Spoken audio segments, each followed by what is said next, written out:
Hey guys, thank you so much for joining me for another video. If you're new here, my name is Brittany Morgan, and my partner and I are currently living in New Zealand on a working holiday visa. So today's video is all about comparing my monthly budget that I made before moving here to the actual costs of living in Auckland. I'll link the video down below and above if you haven't checked out my New Zealand budget with me, the budget that I put together before we moved here, just in case you want to get some context on where that budget came from. We've been living here for 2.5 months now, so I have a little bit of data collected to be able to compare the budget to the actuals. And we're going to start with accommodations. So my monthly budget for accommodations was 1,875 New Zealand dollars, and I'm splitting those costs with my partner, so that works out to 937.50 per person New Zealand dollars. What we're actually spending on accommodations is about 1,055 New Zealand dollars each. So a little bit above the budget that we had set, but it is more expensive to stay in an Airbnb than it is to rent out a place and then furnish it yourself. Next on the list is food and groceries. So I had set a budget of 350 New Zealand dollars each for food. We're currently spending about $373 each a month, which is not too bad. It's a little bit more than the budget, but I'm okay with that. Transportation is next, and I had set a budget of 175 New Zealand dollars each per month, and we're currently spending 161 New Zealand dollars a month. So this is saving a little bit under budget, so that's awesome. It's also worth noting that we've been traveling a lot. We've been spending a lot of money on gas to do road trips. So the cost of this would be much lower if we were not taking all these road trips. The majority of that cost is taken up by fuel because it is about 100 New Zealand dollars per fill up.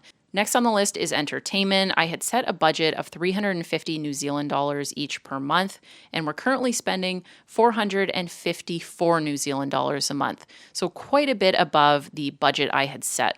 This does include travel, so I made a mistake when making the budget originally. I didn't include any line items for travel. We did move here to mainly travel and see the country, so I had to redo my budget, and I'll get into that a little bit later. Next on the list is phone and internet. So I had budgeted for 93 New Zealand dollars each per month for this. Currently, I am spending 27 New Zealand dollars a month just for my phone.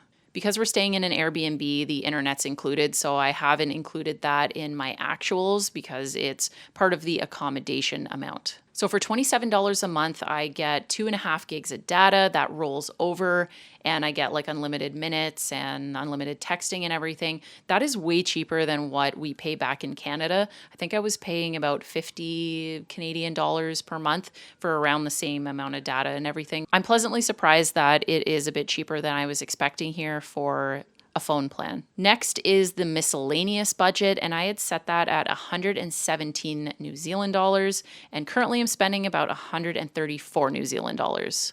So a little bit above, but pretty close. The total budget I had set for New Zealand before we came here was 2,000 New Zealand dollars a month, and over the last 2 months and a bit, we have spent $2,204 per month. So what we're actually spending is not a crazy amount more than the budget I had set. I thought it would actually be more than what it is because when we've been spending money and I've been tracking it, I have a spreadsheet where I track all of our expenses, what we're spending money on. I thought it would be a lot more, but it actually is not too bad. But I did end up making a change to the budget because I had forgotten to put travel in there. So instead of 2,000 New Zealand dollars a month, the new budget is going to be 2,700 New Zealand dollars a month. That is quite a big jump, but we have a lot of travel upcoming and I'm not going to be working past the next couple of weeks. So you're going to see the expenses climb quite a bit. We've already prepaid for the next, I think, 4 months of accommodations. So what's actually coming out of my pocket that I haven't already paid for is going to be a lot less than that 2,700 a month. But I think once we potentially find a place to settle down, I will be able to rework that budget to be quite a bit lower. I think this budget is a little bit generous as well. If you're actually renting a place and you're going to furnish it, you can definitely live on much less than that. And if you're moving here not to travel, but to actually live, you could definitely get by on like $2,000 a month per person. If you're splitting accommodations, if you're living on your own, it's always going to be way more expensive. If you get roommates and stuff like that, you can probably work it to much less than what our budget is. Also, keep in mind that within the first 2 months, we had a lot of one-time purchases, things like the AA membership, which you only have to get once a year, our camping equipment, our kayak, appliances, kitchen items. There are a lot of things that we bought in the first 2 months that we're like never going to have to buy for the next year. So the expenses for these first 2 months are a little bit higher than they would normally be. Another thing to note is that our grocery budget is a little bit off because we typically buy alcohol at the grocery store.